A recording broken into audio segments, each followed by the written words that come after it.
Selling coaching by the hour is hugely problematic. I don't like it. I never recommend that Yep. because you have to constantly resell that client on That's your right. value, your services, and the value they got out of that day's session.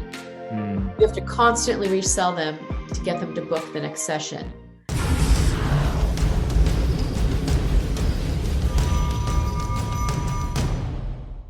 Welcome everybody to Digital Rapport Master Series. I'm so excited today because I have my own personal inspiration today that I'm gonna be sharing with the world, literally, right? And this lady is Janet Switzer. She's a world-class revenue expert to authors, coaches, and trainers. She's got over 30 years of experience growing author businesses. She's the content and marketing genius behind global training brands such as Les Brown, Jay Abraham, Jack Canfield, Yanik Silver, and Lisa Nichols. She's a New York Times best-selling co-author and marketing strategist behind the Success Principle book, which has basically millions of readers, 41 different languages across 100 countries, right? So welcome, Janet. Welcome to the Digital Rapport podcast. Hey, I'm so glad to be here. And it's really great to reconnect after all these years. My goodness, when did we meet? Goodness, to 2007, 2008? Yes, that's right. A while ago in London. Yeah, that was fun. Absolutely. And do you know what? Before we get started, I just want to share with the audience like how we connected, right? And how much of an inspiration you've been to me personally. So back then, back 2006, 2007, I can't remember exactly when you came over. I was at a crossroad in my life because I had, got into corporate. I was doing that. I was learning about personal development, learning about this coaching space, just because I had an interest in it.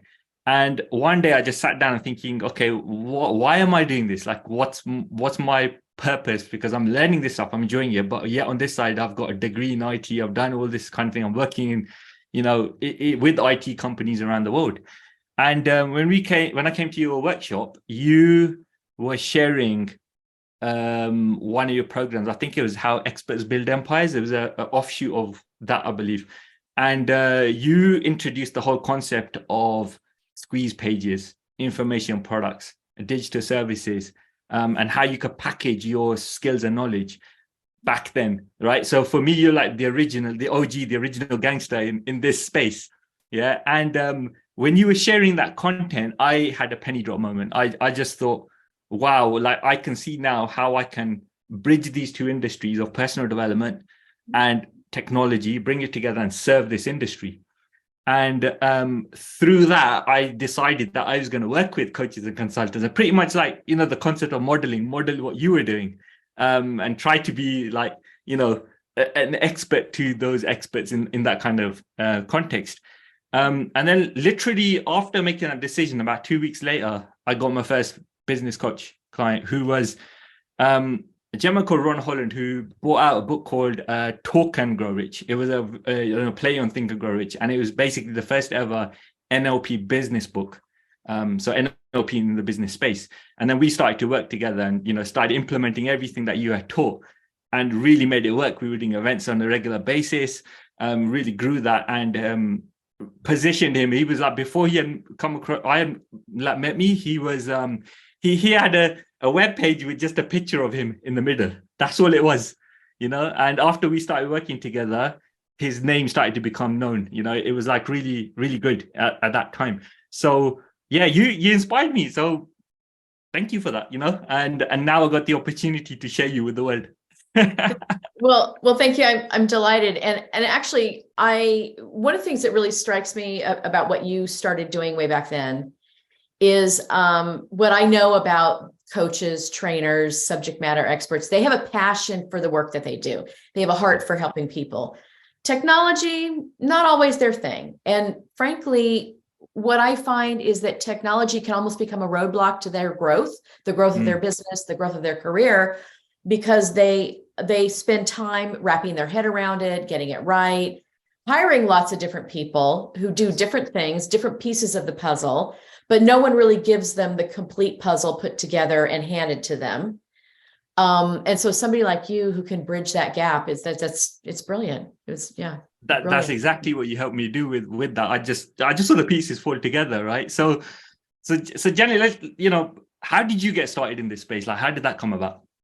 Oh gosh. Okay. So this was 30 odd years ago. My first real foray into this space was I was literally an employee of Jay Abrahams. So the original direct response writer, a marketing genius.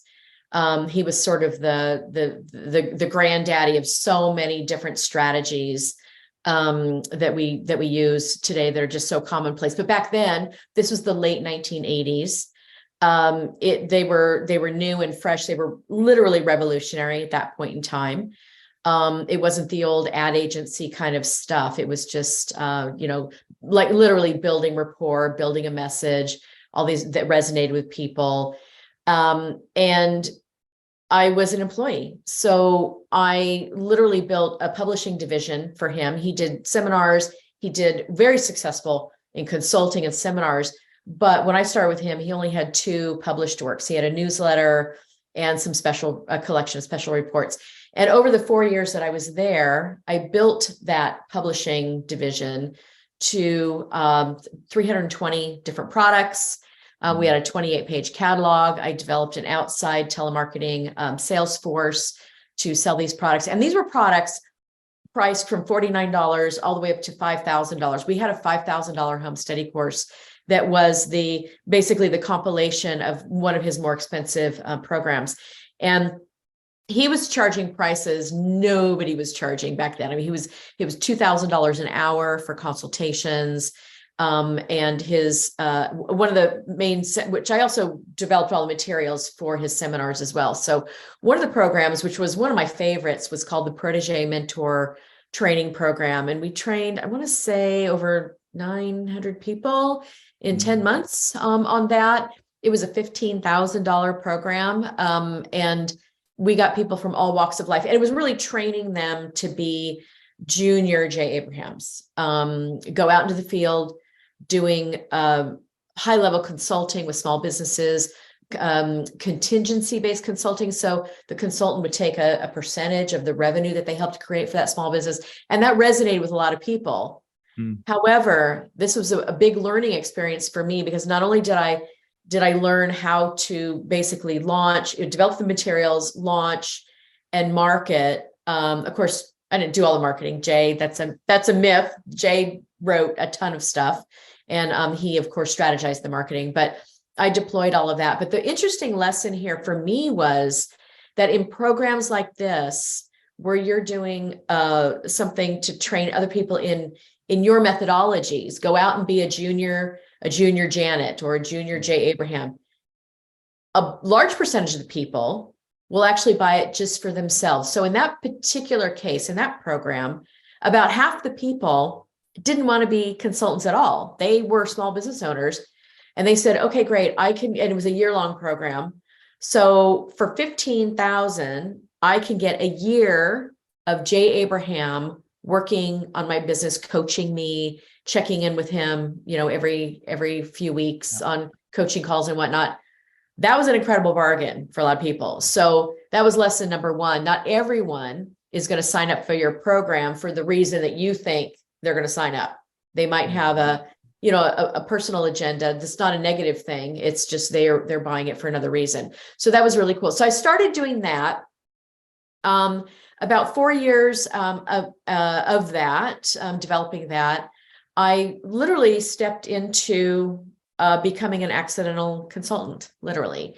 I started working with, actually, this is really random, but I met Jack Canfield's office manager at the time. She was now the president of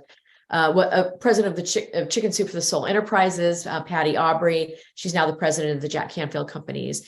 I met her at a photo shoot, literally. A friend of mine who's a photographer, I was art directing the photo shoot for him as a favor. She was there, and you know how these things are. It's on the sidelines, he's fiddling with his cameras, and we're chatting on the sidelines. And what did you do for Jay Abraham? What do you do for Jack Canfield? And oddly enough, Patty Aubrey and Jack Canfield and the co-author of Chicken Soup for the Soul, Mark Victor Hansen, they had all just been to a J. Abraham seminar, and they knew they wanted to implement all of that they had learned, but they had no idea how. And they really, Chicken Soup for the Soul, the book that of course we've all heard of, is probably the best-selling nonfiction book series of all time in the publishing industry. But they said, well, gosh, and Patty said to Jack, I just met J. Abraham's right-hand person for publishing. So let's bring her on. So I literally started consulting with Jack Canfield. And I thought, this will last for a little while. I'm probably going to be out job hunting again pretty soon. I don't know how long this gig can last. And by the way, before it was a thing, I was doing like gig work before the gig economy was even identified, or like Daniel Pink's Free Agent Nation, that book where he correctly identified the run-up of the gig economy. But this was back in about 1993. So I became the early marketing strategist on the book Chicken Soup for the Soul. By the time I met them, it had just been published maybe about 6 months earlier.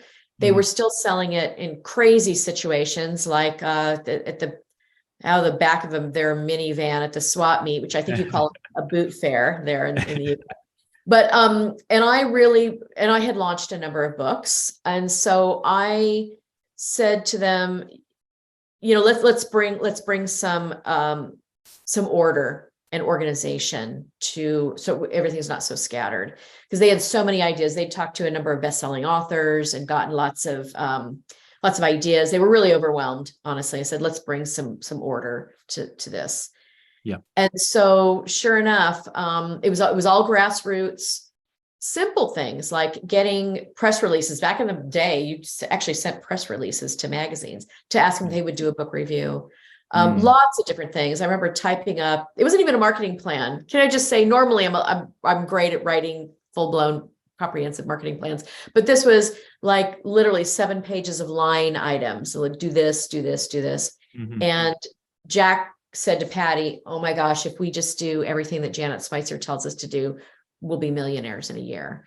Sure enough, about 10 months later, I was actually on vacation over in Europe, and I called in on a project, and they said, oh, by the way, great news. The New York Times just called, and we're going to be #1 on the New York Times bestseller list when you get back in a couple of weeks. Great. Perfect. So we got it there. That's wonderful.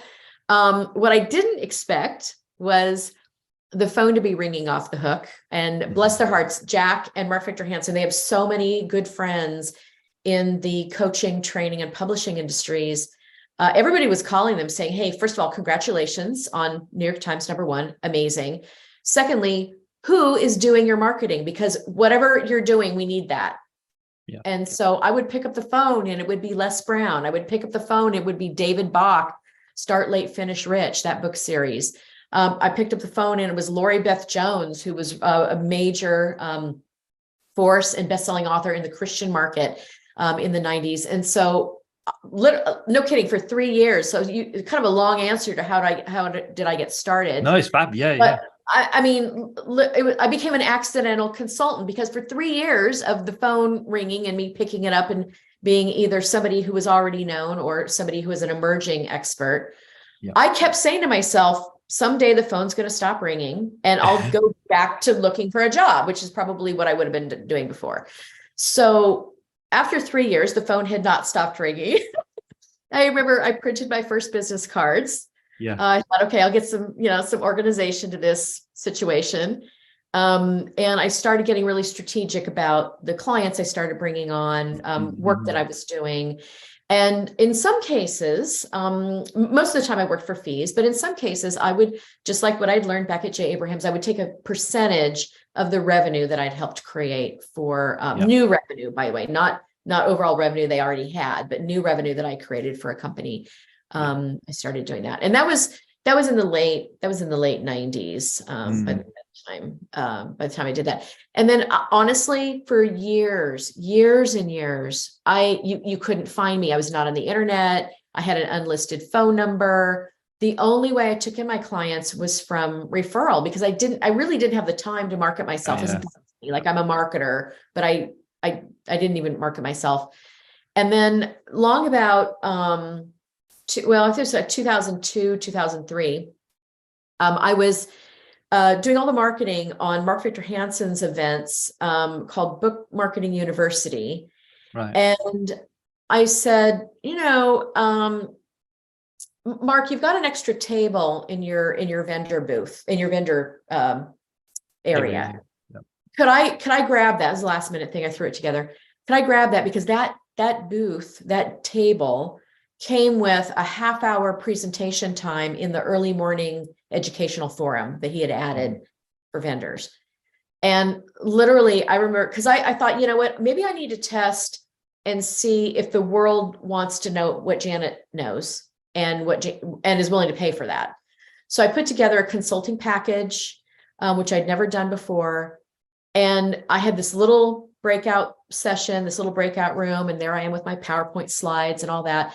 And I remember about 15 minutes into my presentation, this commotion at the back of the room. And it was a bunch of people bringing in extra chairs at the back of the room because there were people standing, and then there were people out in the hallway who were trying to listen and trying to get in the room. And literally, I ended up working with a lot of new emerging authors as a result of that experience. A few years later, Jack asked me to co-author a new book series he was doing. At that point, I know Jack has stated this publicly, but by 1998, Chicken Soup for the Soul book sales had peaked. They weren't waning, far from it, but they were slightly trending downward. And I, as his marketer of his speaking career, I said, Jack, you kind of run through all the major corporations worldwide that are going to book you for warm, fuzzy chicken soup stories from the platform. So let me create a new persona for you, so that you'll get rebooked by AT&T and Wells Fargo and major companies like that. And a success theme, a general success theme for the corporate audiences is really what I wanted to do. And by 2003, he called me out of the blue one day. I mean, he and I worked well together. Mainly I spoke with his team though, in developing and deploying things. But Jack called me out of the blue. I remember it was a Tuesday morning, right, and said, "Hey, I've got this book that I've been wanting to write for about 5 years, and I need a really strong writer on it and a strong marketer. Would you be willing to look at it with a mind toward co-authoring it with me?" Yeah. And I had been asked to co-author a lot of the Chicken Soup for the Soul books because they also wanted a strong marketer. But I was sort of like, that wasn't really, I don't know, I was really just immersed in marketing. I didn't want to go off and be an author and have to focus on that with a book. I was kind of waiting for a project I could really kind of sink my teeth into. And this book, I have to laugh. I almost did laugh. He said, "I'm going to call it the 10 Steps to Success." And my first thought was, oh my gosh, like that title has been done, I think 37,000 times. Right. And so we eventually renamed it, retitled it, The Success Principles, how to get from where you are to where you want to be. And I wrote a book proposal. I didn't know that a book proposal was not supposed to be 180 pages. We could have probably written the book by then, but we took that 180-page book proposal to New York, met with about 16 publishers in 3 days. It was a whirlwind. It went up for auction even because it was such a popular, the idea that all these publishers who'd missed out on Chicken Soup for the Soul could get Jack's next book series. So it was a popular auction. We ended up going with HarperCollins. It was a multi-million-dollar advance that we got for that book. And next thing I know, writing the book with Jack, it comes out. And like I said, next thing I know, I'm a New York Times bestselling author with him on that book. And that book, I'm very, very proud to say, is in 41 languages now. We've done a 10-year anniversary edition of it that came out in 2015. The original book came out in 2005. And so that, like, how did I get it? That's kind of like the really long version. of really how I got started and really kind of grew up in this industry, and to a certain extent watched the industry grow up around me. I remember we talked about this earlier. I remember reading around 2013, 2014, a study that came out that said by 2017, 70% of all content on the internet was going to be video based, including marketing content. So we've seen, I mean, I certainly know less about technology than you do, but you certainly, I'm sure in your work have seen every possible, I mean, the run up of social media, the advent of, oh gosh, YouTube, we all kind of, grew up with that, or along our careers that all came out. So that's right. Yeah. There's so many opportunities and avenues and outlets, creative outlets for coaches, trainers, authors to get their message out there. The challenge, and I'm sure you've seen this too, the challenge that I see is there's so much they can do. They're not quite sure always what they should do. That's right. How do they prioritize? And is it just coaching? If they're an author, do they prioritize speaking? And one of the things that I've been doing the last several years that I really love, is really my forte, is developing additional ancillary business units for authors. So if you're an author, for those of you listening, if you're an author and you've written a book and you do speaking, that's very common. Authors get out there, they do a lot of speaking, but you don't have a coaching program, or you don't certify your own coaches to learn your methodology and then work with their own clients using your methodology or curriculum. You don't have your own publishing business where you have home study courses and all. You don't have a train the trainer program, which is similar to certifying coaches. You don't have an infomercial. You don't have a podcast. You don't have, all these other, there's about 60 different revenue streams available. So if you don't do those things, I'm the person that will say, hey, and it's just a matter of I keep turning over rocks until I find where the money is for you. That's what I do. I build those ancillary business units for authors and speakers, coaches, and trainers.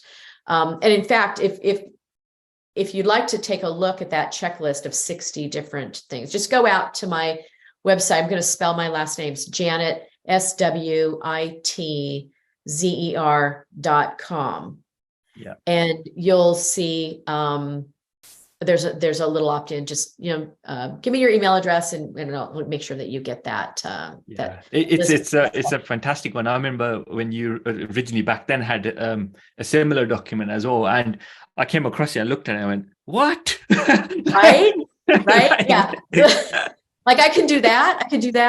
It's really interesting because when I do and I do some standalone consultations also with authors, coaches, speakers, and trainers. And I actually have that checklist at the back of the questionnaire. So I send out a questionnaire ahead. So I know all about you before we ever get on Zoom and go through strategic planning for your career. But that's at the back of the questionnaire. And so there's some people, it's very interesting. Some people are very choosy. They're like, I think I can do this. And they'll check maybe 5 things. And some people really want it all. So they have a lot more tick boxes checked off for that. So definitely that's something I'm happy to send that out to y'all. Yeah, no, thank you for that. I mean, it's a brilliant resource and stuff. And it was just like you were sharing about like what you did back then and what you're seeing now. Like, what are you seeing is, I suppose, the differences, or what used to work and what isn't working and all that kind of stuff? Like, what are you seeing in the industry at the moment? Yeah. So there's actually been a lot of changes. Back in the 90s, and Jay Abraham was, like I said, really the one of the originators of an advertising strategy called direct response marketing. And that was long form copy. My goodness, when you printed out a web page, and these used to be online, they might be 25 to 40 pages of printed paper, right? Back then, you remember these. And we used to use a formula that was 16 different aspects of a well-crafted sales letter, everything from the kicker to the headline stack, the salutation, the opening, the lead paragraph, the bullets, the subheads, the testimonials, the call to action, the offer, all of these things. And it took time, it took space to put all that in there. Yep. That is really, a lot of that's gone by the wayside. People just don't have, they don't have the time. Oftentimes they don't have the attention span. A lot of the shorter versions of things, 10-minute videos and 20-minute reads and 3-minute articles have really kind of shortened the expectation that people will read all of that. So just the sales pages, the sales letters online have really shortened a bit. You've got to get people. You used to have to hook them with a good headline. Yes. That was always a thing. Yeah. But now you got to make your case in just probably less than a minute, honestly. Wow. And that's even if they're interested enough to read the whole sales page that you have. So it used to be, we would say, yeah, if somebody's really interested, they will take the time to read the whole thing. But not so much that anymore. What I do find also is, for example, with book launches, specifically, we used to do Amazon 24-hour campaigns. Oh, yeah. For those of you, of course, I talked about this in my seminar back when we met. Yeah. We were using it heavily back then. And that's, for those of you listening, that's basically, if you're an author, you're launching a book, you recruit a number of other people to email their list, newsletter list, contact list, whatever, on your behalf, offering them thousands of dollars worth of free bonuses if people will go buy the book within a very fixed 24-hour period. Because what that does effectively is, we know that drives the bestseller, drives the book up the Amazon bestseller list, the top sellers list, they call it actually. And you can become, it used to be we would all go for just the main Amazon list, but then a lot of authors got really, really wise to the fact that they could very easily and probably more effectively, for their marketing purposes, become a best-selling author, have a best-selling book in specific categories, like the business category, the self-help category, self-care, health and beauty, things like this. And there's several subcategories. Now what we see with that 24-hour strategy, it's still something where you get a lot of people emailing for you. That's great. But we've now combined it with other things. Free bonuses, yeah. But oftentimes what authors will do is they will, generally on using Facebook Live, and then we live stream it to LinkedIn at the same time, simulcasting it. They will have someone interviewing, like a master of ceremonies handling the day. Yeah. And that author is chatting all day long, and people can jump in, jump out, Facebook Live. And they might bring in people whose stories were featured in their book. That's been done before. So that's a little bit that's a new twist on the original bestseller campaign. Very, very effective. Very effective. Wow. So yeah, so we've definitely seen certainly those two changes. I think the biggest thing, this is really COVID driven. And of course, we all know COVID was a horrible, horrible thing on so many levels, but there were a few bright spots that came out because of that. So we have now so much material, so much training is online now. In fact, as we speak, today is day number 1 of Jack Canfield's signature program that he did every summer called Breakthrough to Success. It's now live online. It's still live. But you can attend from anywhere in the world. You don't have to fly to the United States to be a part of that program. Interestingly enough, I remember, so the tech team that I work with, the guy in charge of that was the VP of marketing for a very early internet marketing guru named Corey Rudel, the late Corey Rudel. And I was chatting with him on, like, this was in the middle of COVID, literally. I mean, everybody was on lockdown and all that.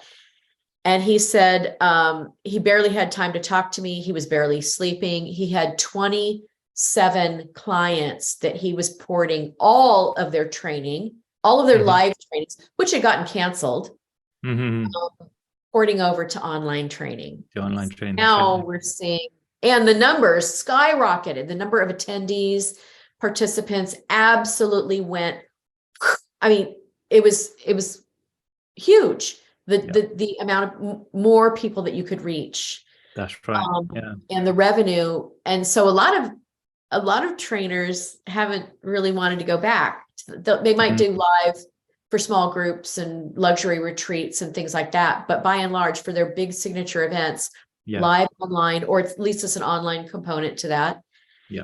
And so we've also seen, for those of you listening, we've also seen a huge number of opportunities for you. If say that you've done a lot of speaking or just are emerging as a speaker in your home country, now there's many, many more opportunities worldwide for you to live stream in. That's to right. And also in a lot of training situations where perhaps the organization bringing you as a speaker doesn't really have the budget. They have a budget to pay you your speaking fee, but not all the travel and all of that. So a lot more speaking opportunities we're seeing for emerging speakers as well. So that's, like I said, one of the silver linings to COVID, which of course, as we know, is a horrible thing, but a few bright spots there. Yeah. No, definitely. I mean, it is that side of it when you're saying, like, I used to say to everyone, let's get on a Zoom call, and nobody wanted to do it at that stage. And then after the whole COVID thing, everyone's on it. And it's like, it made our jobs easier to some degree, just being online in that space. So yeah, and it's almost like there's this, I don't want to call it an attitude, but this thought process, like, oh, you're gonna make me travel. That, let's don't do that. Right? That's right. I gotta go to the airport. Oh, that's crazy. That's fantastic. And no, thank you for sharing those as well, because it's like I was saying, you've been, one of the originals back then. You're still in it. You're still going strong with all of this. You're sharing back. So to hear these, insights, they're like golden nuggets for a lot of people, because they may not have come across it or even think about these kind of things, right? So but obviously with like so much going on now, what's the best way for people to differentiate themselves? Because we know with like in the digital space, there's like so much noise going on. There's like when I came across your stuff, it was a growing industry, like the whole coaching consulting space, but now like everybody's on it. Like, you talk to someone and they're coaching the coaches and all this kind of thing, and like so many people are doing it, and you're thinking, seriously, like, do you know what I mean? Like, how would somebody, like, what's the best way you reckon for people to differentiate, authentic people that are actually really good at what they're doing to come out there and be recognized even more? Yeah, really, really great question. So there's a number of things that people can do. And for a coach, there are coaches who just coach. And then there are coaches who have written a book. There are coaches who do speaking. There are coaches who have a podcast, video or audio. There are coaches who write special reports. So all these additional things you can do as a coach, that checklist of 60 things, that differentiates you. That makes you look, whether it's true or not, makes you look like a better coach, a better investment for the client's dollar or their funds that they have to spend on coaching. Yeah. I think the key, before we even talk about differentiating yourself, let's say you're a coach, the real key is to convince the prospect to choose coaching. First that, then choose you to be their coach. So that it's really a two-step process in that. So choosing coaching, I'm actually going to jump back to a strategy that we used long ago, still very effective, called preemptive advertising. And that's basically where you preempt other people who are also marketing in your same space. And you talk about the process. You talk about what coaching is like, what what kinds of things you'll work on, what kinds of outcomes are possible. You give a full picture. You don't just say, I coach and I've got all this experience and I can be your coach, but you talk about them, what they will go through as a coaching client of yours. Because when it really does work. I mean, when you talk about the process and other people aren't, they're going to say, well, gosh, I trust her more, or I trust him more, because they're letting me in on what I understand more about what's going to happen to me as I go through this coaching process. So start with that preemptive advertising, talk about the process. And that really causes somebody to choose coaching and then choose you for coaching. What's interesting is with the advent, especially of video content online, it really helps people. If you're a coach, it helps you come across as really authentic with your marketplace. So many people are very scripted, a little stilted looking. That's not super authentic, to be honest. And so if you can kind of think of yourself as it does take a little bit of work, exercising that authenticity muscle, if you will. But just imagine sitting down over a cup of coffee with someone, and you're explaining coaching, you're explaining your background, you're telling stories without revealing names or specific situations of their clients. You're talking about other outcomes that you've helped bring about in your coaching work. And that really helps people create a rapport with you. It helps them start to trust you, helps them start to like you, because people do business with people they trust and like. And really talk about, if you want to talk about your expertise or your background, talk about how that is going to help the coaching client, how that really translates into real life changes for that coaching client. So that's a way to differentiate, be authentic. Of course, we've heard that before, but a little more information about that. I think that for me, one of the things also that really differentiates people is when you jump to the other side of it, when you go beyond just coaching, and that is write a book, do a podcast, be consistent with your marketing. Marketing could be a headache. It's something that you've got to do on a regular basis. You have to keep your name out there, but be of value to people. I mean, here's the thing, in my business, and you've seen this, of course, I give a ton of stuff away for free. Before I ever want to charge anybody, I want them to know what I can do for them. I want them to have a vision of what their career could look like. So we actually have something to talk about when I do consultations with authors and coaches. So really give. And podcasting, as we know, is a great way. There's a lot of subject matter experts that are doing coaching, and more on a consulting level, not just life coaching, but consulting and for specific kinds of businesses. They are doing newsletters, sometimes paid newsletters on Substack and other Patron, things like that. Platforms that facilitate newsletter subscriptions. Kajabi is one as well that has a newsletter subscription, a feature to it. And that's a way to get people in just for $39 or $49 a year for a newsletter. Some cases a few $100s a year for a newsletter. Maybe it's a monthly subscription that you charge on continuity. So there's different things you can do to make you look more authoritative. No, definitely. I mean, what you shared about, like,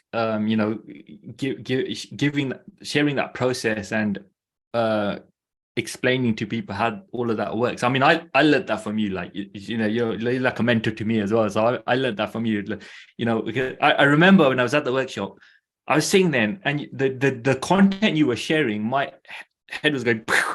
I thought, if this is what Janet's sharing with me, like now, like, what's it gonna be if I was working with her? Do you know what I mean? It's just like, but that stuff, it was so valuable. Like, I was sharing that, my whole thing is based off just that one interaction you know. And I'm so grateful for that. I just wanted to say, but that what you're sharing there about the process and sharing with them, or people who might be thinking, well, they're giving away their IP, or they're scared that they don't want to share that, because a lot of people think that, right? They think that somebody's going to nick their idea or something. Like, how's that play out for them? What's a good tactic for them to get their mind around that? Well, for one thing, the minute you write a book, your information is out to millions of people, hopefully. Exactly. And you hope it gets out to millions of people, because a book could be basically one big infomercial for other work that you have to do with people, or programs, trainings, products, courses that you have to sell. Online courses, of course, is a huge thing. There are many people who, one of the giveaways is an online course, a short course of maybe 6 sessions, not live. It's not your time. It's something you've recorded on video, and maybe a little workbook that goes, and it's once a week for 6 weeks. But one of the things that I actually want to add to the differentiation question that we talked about a bit ago is, if I've learned anything in the 3 decades I've been at this work, and that is honing down your material. Of course, a book, you want a very broad audience. You want to sell as many books as possible. But for a subject matter expert in a niche market, those are the most lucrative careers that I have seen. Right. So honing down your material to fewer people who will buy it, but they'll spend more money with you. If you're a business owner, for example, and you have the answer for growing a small business in any niche category, and you can package up that material and do, I have worked on these kinds of programs so many times, I probably lost count. But let me give you a couple of examples. There was a pair of practitioners I worked with in the alternative healthcare market. They had $1 million practice in an industry, in a category that nobody was making that. They were like the only ones probably in the world actually doing that much in revenue in the practice. And they were teaching a little workshop called How to Build $1 Million Practice. And they're kind of disappointed because only 8 people had signed up. This was like at a national convention. Only 8 people had signed up for the workshop, because they were charging, I don't know, $297 for it, $300.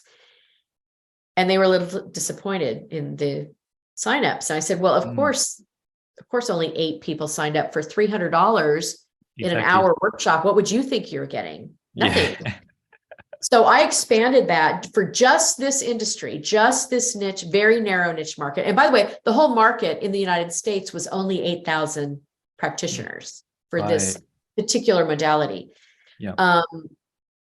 I set it up as, I started marketing as a $5,000 weekend boot camp, and 72 people signed, not 8, 72 people signed up for the very first boot camp. I actually didn't like those numbers so much, so I raised the price to $7,000 US.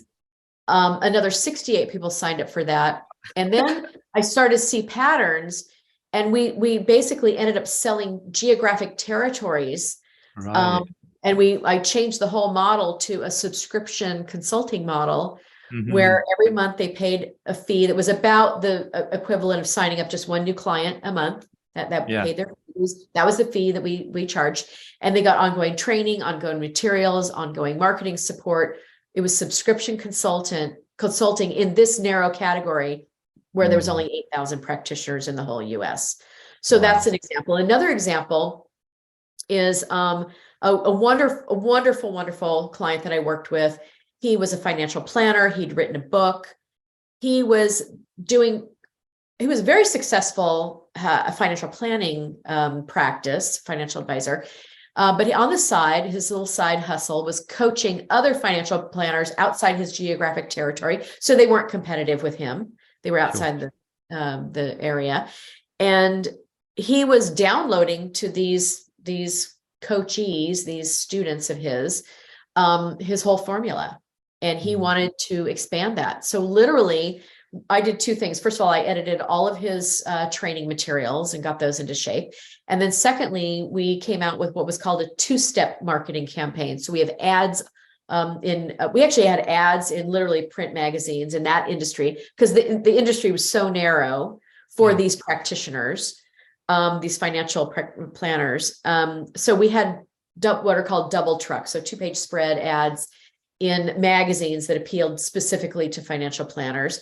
And it enticed them to go over to the website that I set up for him to download a special report, executive summary, market intelligence, and get information about how they could build a similar successful practice. Right. So that's 2-step. The first step is they read the ad. The second step is and read the ad and they go get the special report. So step 1, read the ad, get the special report.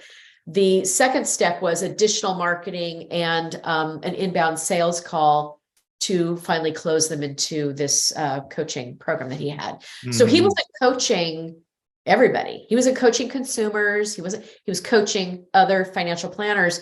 And it was so successful that he eventually sold the whole thing, the coaching piece of his business, to one of the largest financial planning and annuity companies in America. And so that's and like I said, over my time in this industry, 30 years in this industry, the most successful situations are when you hone down your material, you're a niche market subject matter expert, and you are selling, you're marketing and you're selling and you're teaching people who are just like you, who do what you do outside your geographic market. Right. Wow. Like you shared there's some brilliant bomb drops there on what people can be doing. And I think that's really useful information. And you mentioned a bit about rapport. Because obviously one of the undertones of the whole kind of thing is about rapport, digital rapport and stuff like that.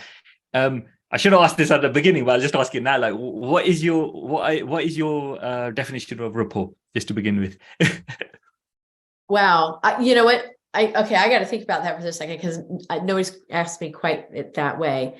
I think that for me, as a marketer of information products, what I always tell people is you have to give other people all the information they need in order to make a buying decision.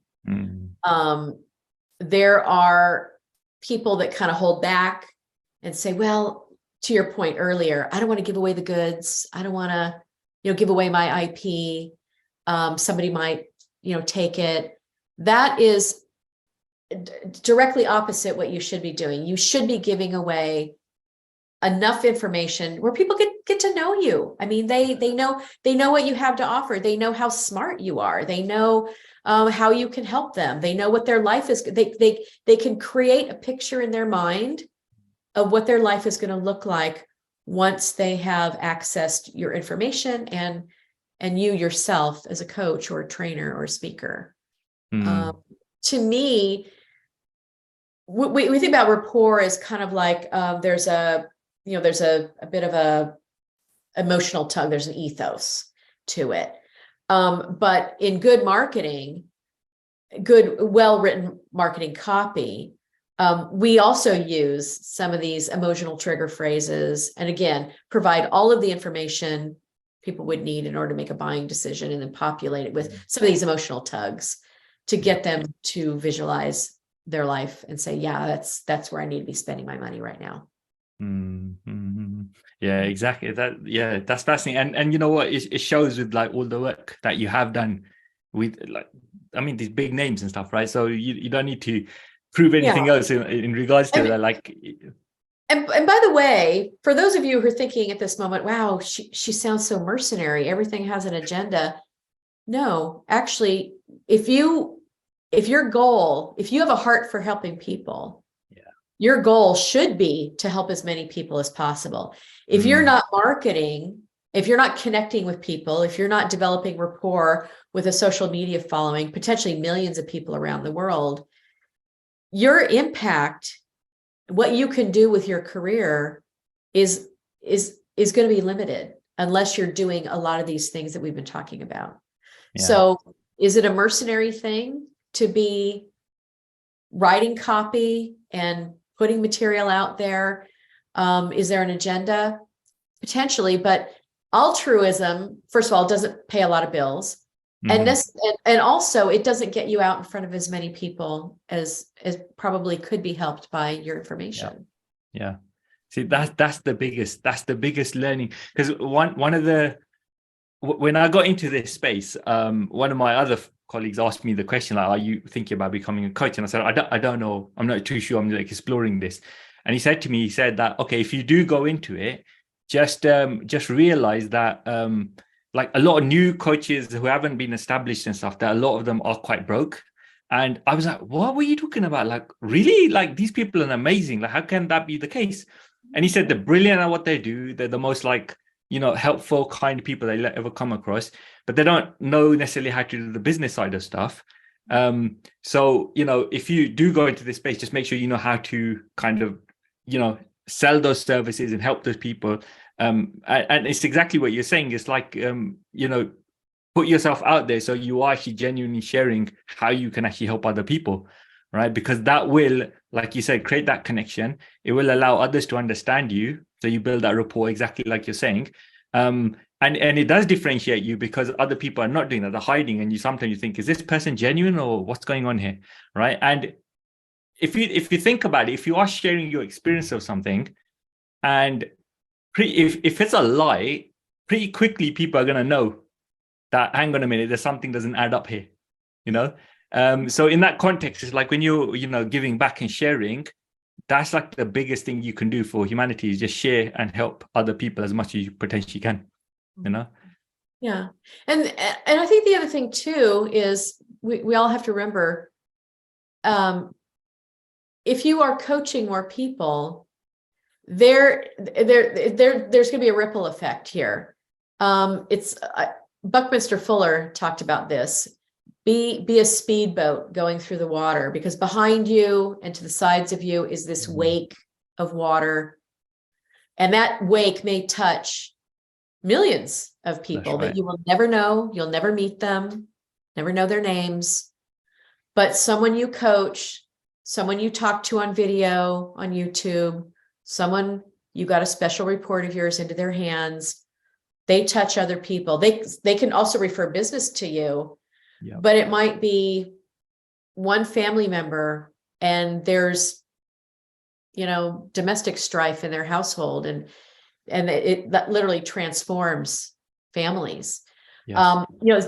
There's a great story. One of my favorite stories in the Success Principles book, when Jack and I did the 2015 edition, the 10-year anniversary edition, we actually went out to 5,000 readers and asked for we went out to all the readers, and we got 5,000 stories back of how the Success Principles had changed their life. And there was, without going into all of the details, there was a very successful businessman in Asia who, through a bit of skullduggery, ended up in the justice system and was actually framed and jailed and all of that. And so the only book that his wife could get past the prison guards was his dog-eared, highlighted, penciled in the margins tattered copy of the Success Principles. Right. And he would read it. That kind of kept him going during his time there. And pretty soon he started teaching some of the other inmates, the prison guards. And he emerged from that experience himself so much better. But look at all the people that he touched. Yeah, exactly. While he was incarcerated. What an incredible story. Other stories of not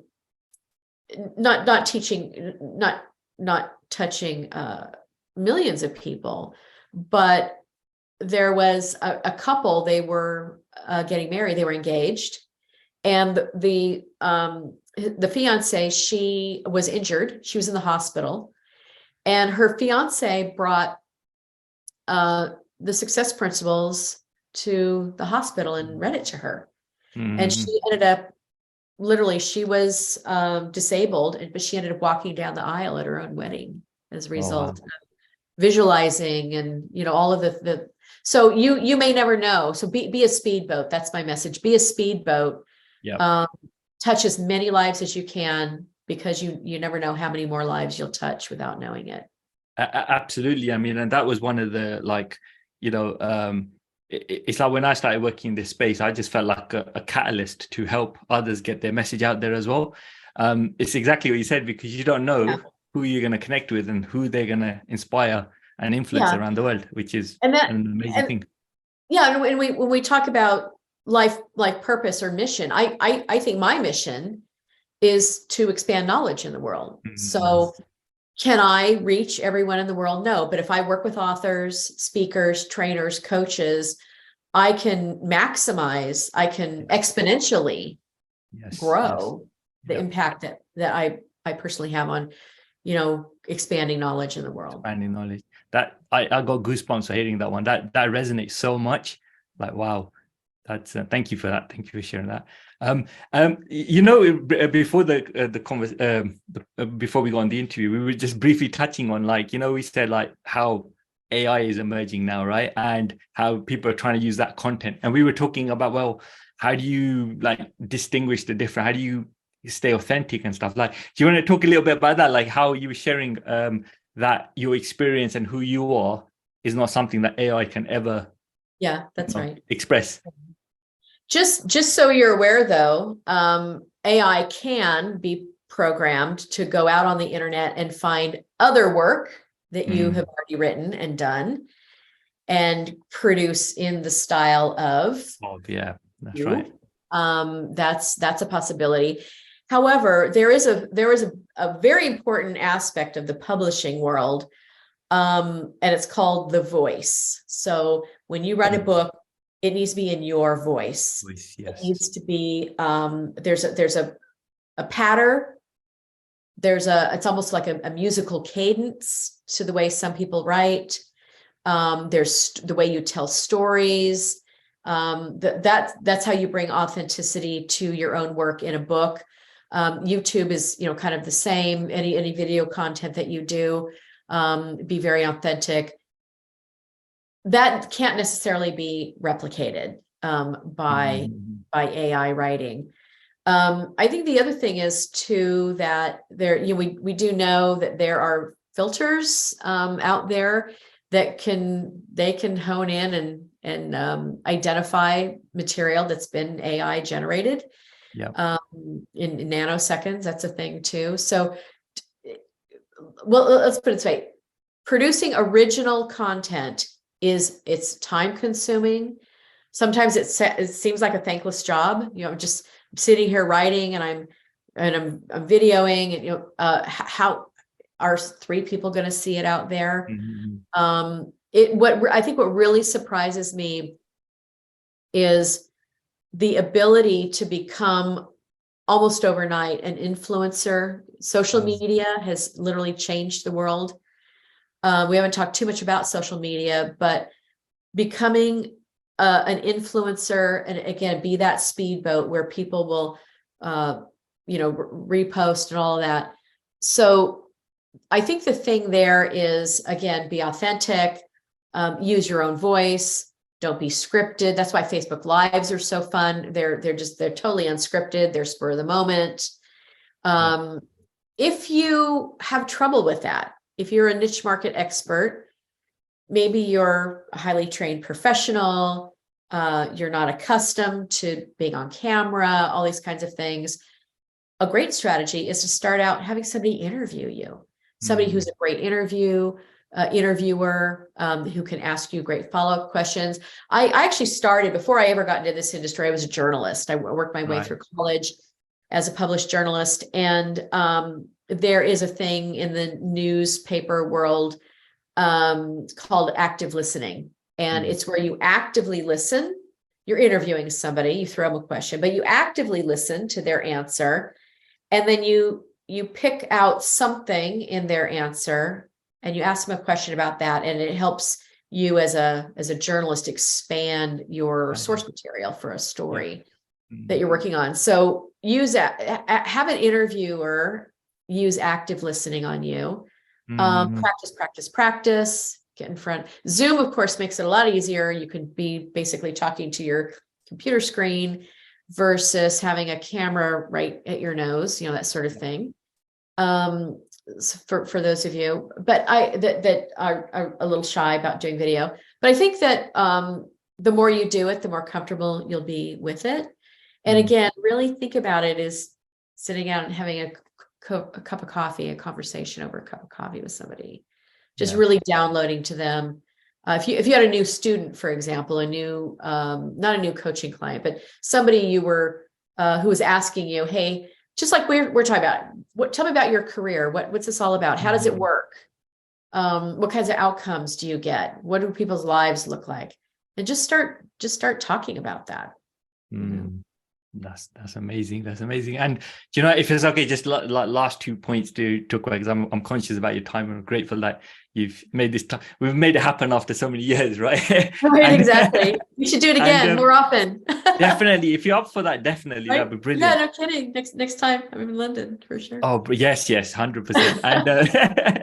And so like if you were to like almost like summarize quickly for, let's say, if you're a new to this space, you're emerging coach, as you mentioned, or you're emerging consultant or something, you're new to it, what's like the kind of steps that you should take there?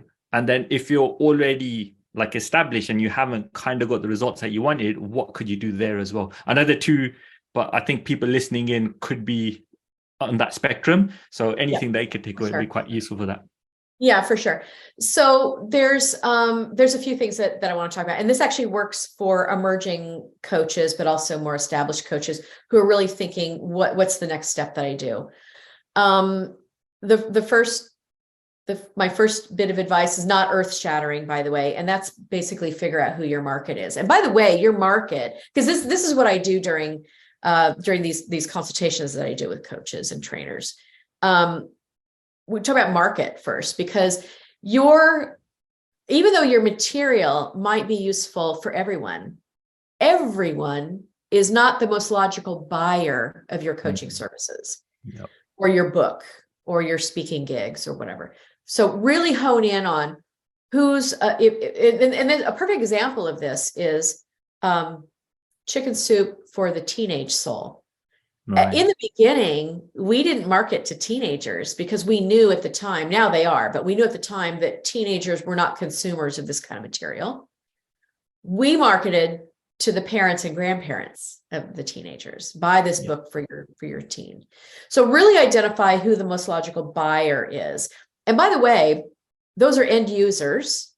They are also potentially endorsers and affiliates for your books or courses. The media is a market for you. Identify your markets. The media, you have to speak to them in language that is acceptable to them, and they'll do reviews of your book, and they'll put articles about you in magazines and online news feeds and things. So really identify all of those individual markets, not just the end user or that logical buyer. The second thing that's important to do is messaging. So we know, for example, in the life coaching industry, we know the pain points, the most common pain points and goals of most of the consumers of life coaching services out there. They are, and that old marketing adage, speak to their pain or speak to their ambition. So you need to do both, by the way. And so what are those? It's poor finances, poor health. Those are some pain points. Relationship problems, lack of any sort of relaxation, downtime, fun, adventure in their lives. Mm-hmm.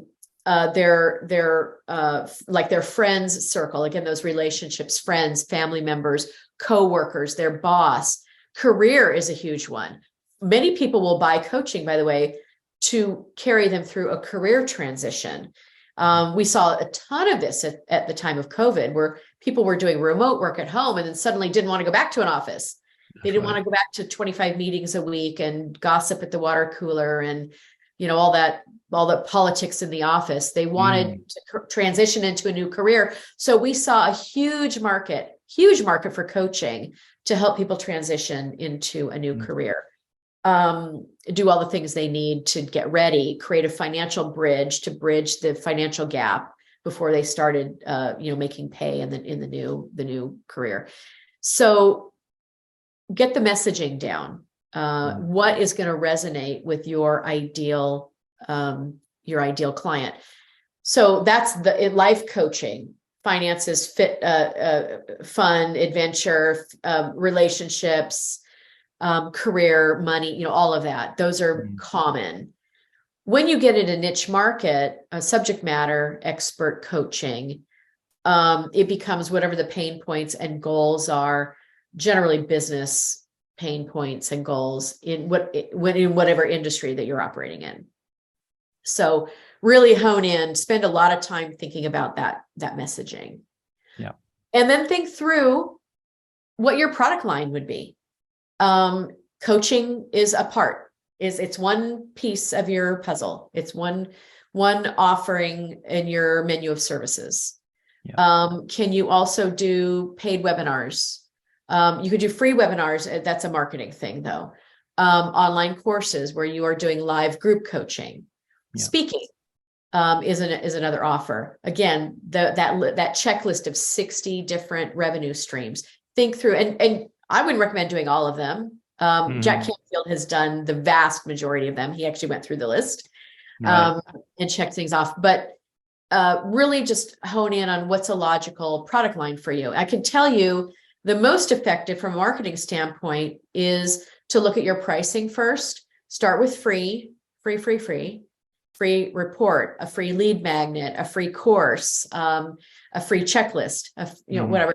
And then an entry level product. Maybe it's a subscription thing or a monthly continuity or a short course of six weeks of group coaching for 300 or 500, depending on your market. And then you go into private coaching.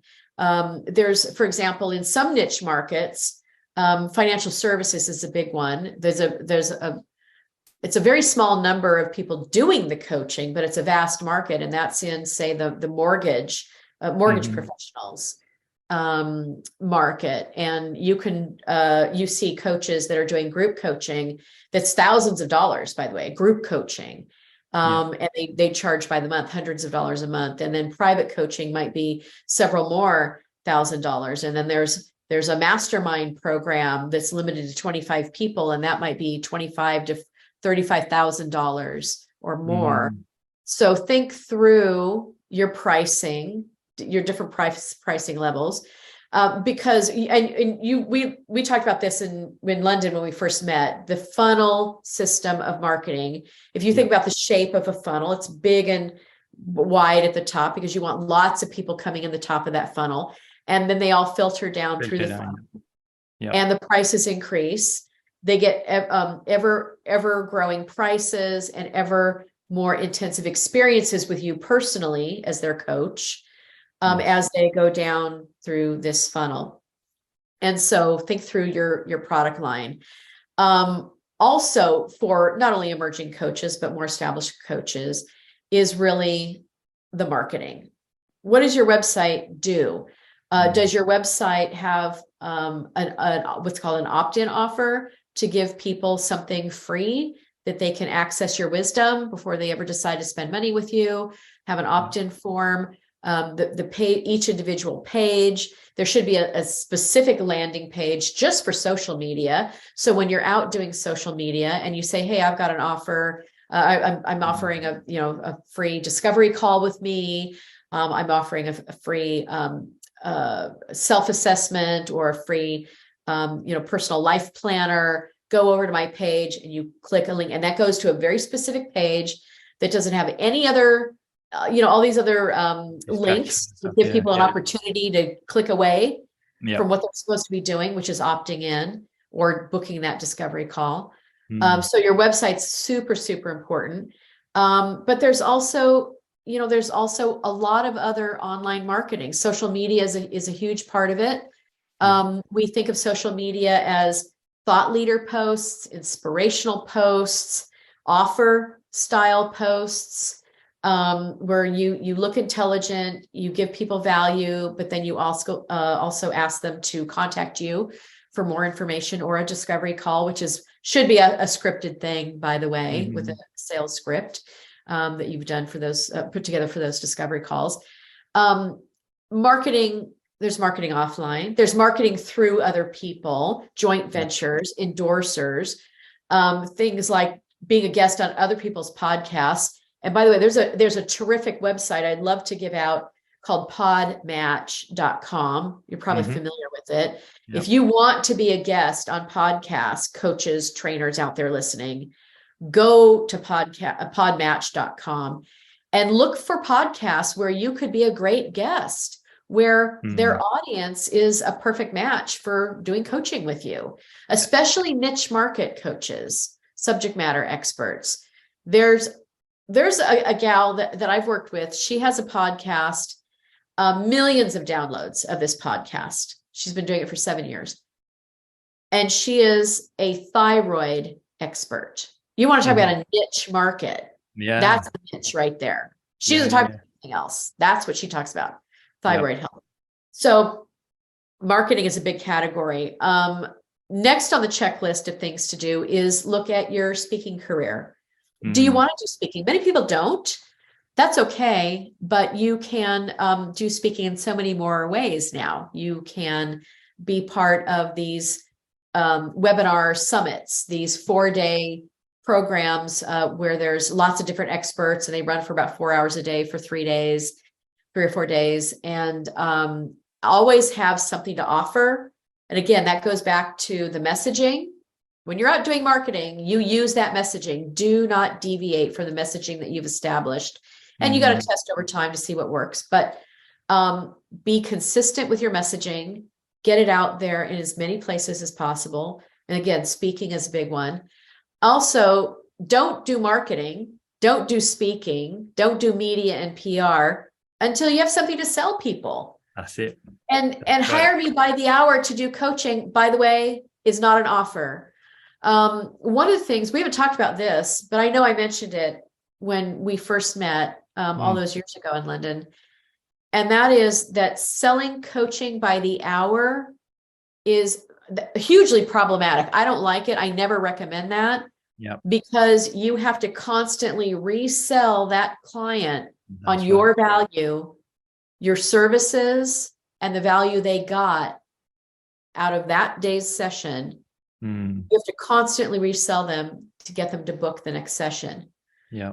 On the other hand, if you sell a package, 10 sessions, 12 sessions, 8 sessions, whatever, a couple things happen. First of all, they pay upfront for all the sessions, or you can put them on a payment plan. Yep. Their card is charged automatically. You don't have to go back and ask permission to charge their card. But the other thing is they're focused on getting value. They're focused on making life changes or changes to their business. They're not focused on, wow, how much money am I spending this week with this coach? Yeah. So it really changes the dynamic in coaching. It makes it easier for you. The most important thing is it's so much easier to do marketing, because when you have a 10 or 12 or 8 session package, you can talk about potential outcomes. Yes. And also you become a lot smarter, a lot more authoritative to the prospective client, because you have figured out the formula for them to get the life changes they want. And you have a curriculum.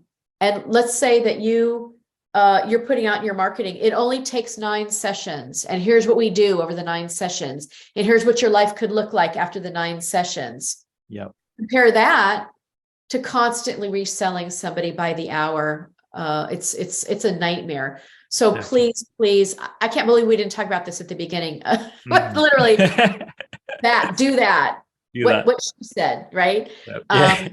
That's really the way to go. Sell coaching packages. But again, getting back to the formula of what should emerging coaches and established coaches do? Follow this formula. Figure out your markets, figure out your messaging, figure out your product line, create products that are available, even if it's just your coaching package.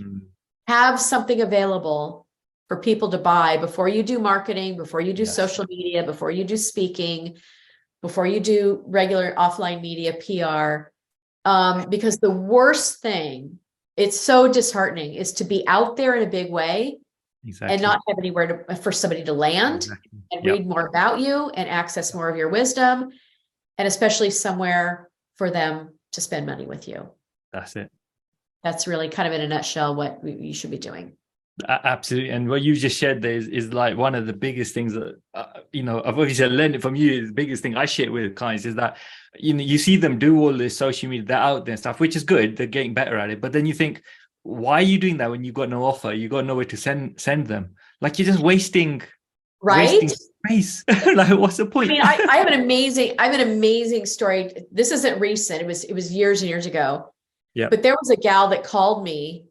I felt really bad for her. She was a relationship expert, a romantic relationship coach. And she had a great service, but she had really no marketing put together or whatever. She got interviewed. I don't know. She hired a PR firm who did press releases for her, got her a bunch of bookings. Mm-hmm. He was in the Wall Street Journal, Wow. People Magazine, Wow. a lot of the regional newspapers, because it all got picked up on the Associated Press wire, Yes. the news feed of the day. Yep.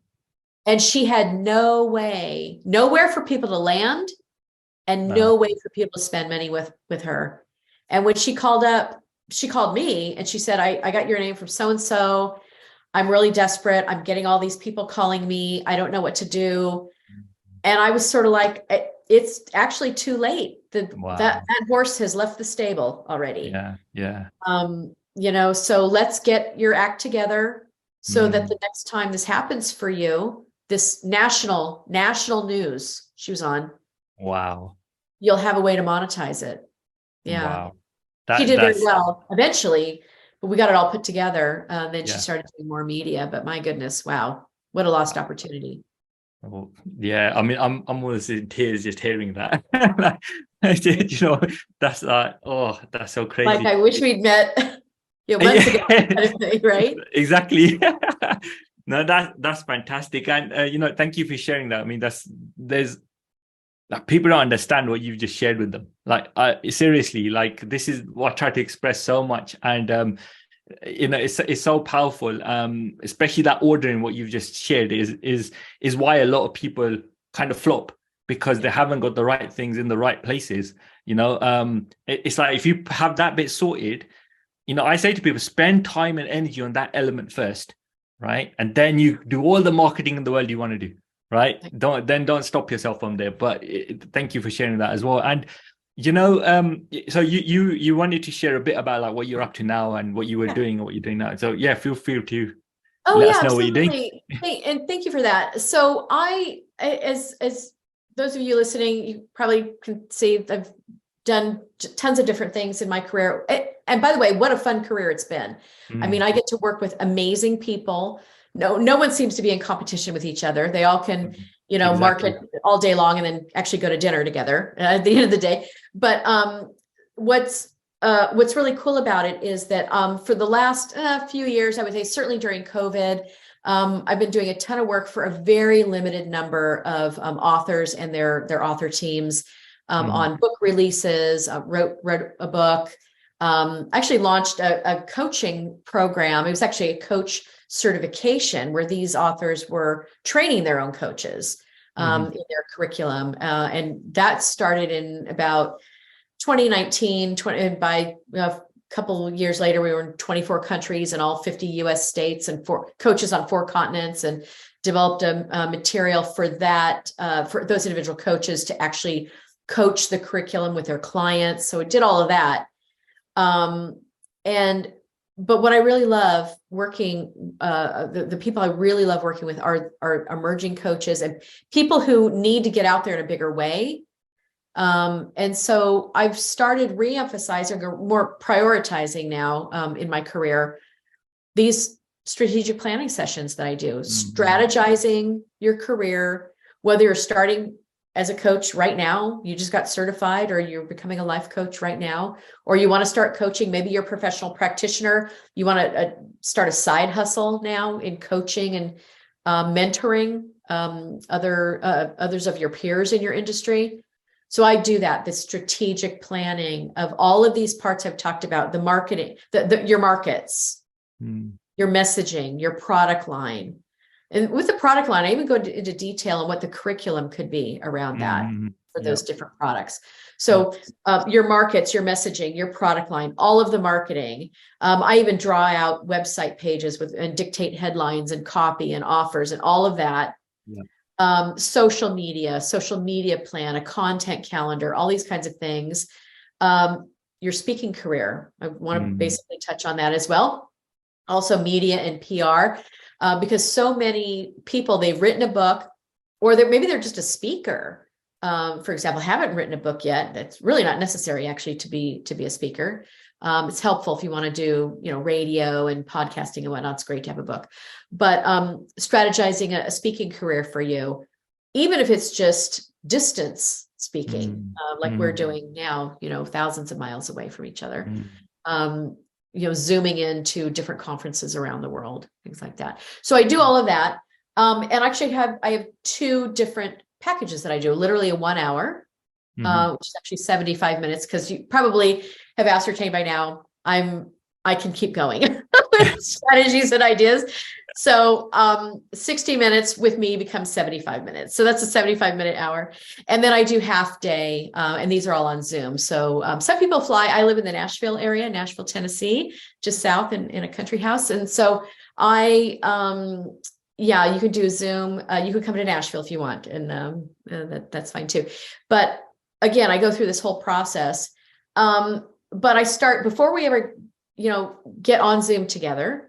Actually, I start with a ton of advanced research. So I send you a questionnaire.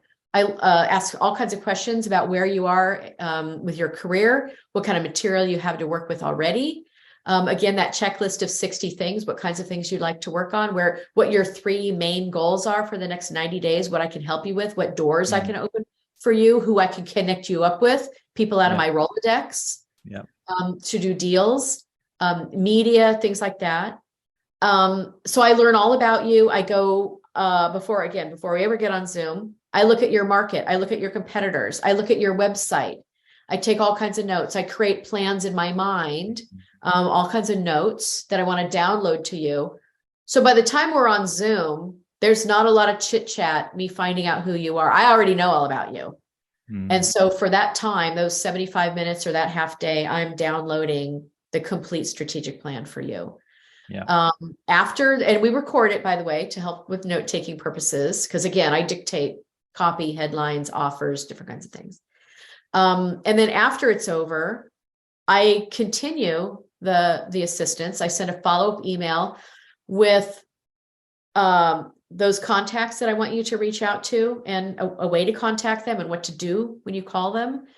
Tutorials. So for example, that 24-hour Amazon bestselling book campaign, rather than go through the whole strategy with you, I talk about it a little bit and say, you know what, I'm going to send you a tutorial about that. That's more extensive. It would take me hours to go through it, but I'll send you the tutorial. If you have any questions about it, go ahead and contact me back. But I send reference guides, manuals, those tutorials, everything that you need to do, and that you need to implement. And by the way, I know that you'll probably say this too, that the way that I write is very explanatory. In fact, I know you've got a copy of my book, Instant Income, one of the books that I have right here. Yeah, so exactly. So the interesting thing is, when I was in New York selling that book with my literary agent, Larry Kirschbaum at the time, I had editors that said, you know what, we're not marketers, we're not business people, but the way these chapters are written, I feel like Janet's standing right over my shoulder, telling me exactly what to do and what to expect and how to deploy every step of the way. That's the way I write my tutorials and my materials. So very easy to understand. But still, if you do have questions, go ahead and contact me, and I'll get you the clarification that you need on some of those. So that's really, it's more of a package. It's not just a 1 hour consultation like you might spend an hour with a lawyer or an accountant or something like that. It's a lot more robust, because again, my mission is to expand knowledge in the world, and I need to make sure for myself that I'm giving you what you need to go out there and have tremendous impact in your market. Yeah. And that gives me such a good feeling. And I've done this over and over again. For the last 20 years, I've been doing these. And you can read about this by the way, at my website. And again, let me spell it for you. JanetSwitzer.com. There's a page called Work with Janet, explains the whole process. And you can actually click through and do a booking right there online. You don't have to do anything else other than just click and then we'll get you on my calendar and away we go. Yeah. So no, this it's been fantastic. I mean, just listening to yourself, I'm looking back and I'm thinking, oh my goodness, like how much I've actually learned from you back then. Like I didn't realize, like, do you know what I mean? Sometimes you forget like how much actually seeped in. It's like I'm thinking, damn, I had a great mentor there, right? Yeah. And look what you've done with the information. So that's right. I did And my that was job, just like right? that's like just the tip of the iceberg. Do you know what I mean? So I'm so glad I was able to just like, share you with the world from my perspective kind of thing. And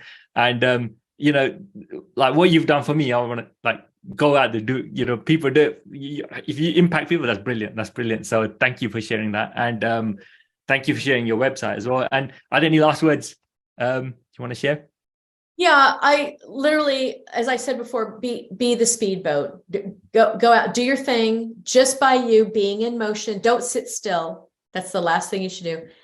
Just by being in motion, you're going to touch a lot more people that you'll never meet. And just knowing that going through your work every day, I think it really sustains you. So it's something to think about every day. Wow. I want to carry on, but I'm so conscious of your time as well. And so no, appreciate it. Thank you so much. And hope to get you on the call again at some stage in the future. I'm happy to. Brilliant. There you go, folks. Yeah, thank you. And there you go, folks. I hope you enjoyed it. And Janet, once again, thank you very much. Yeah, I had a great time. Thank you. And good luck, everyone listening. Good luck to you. Bye-bye.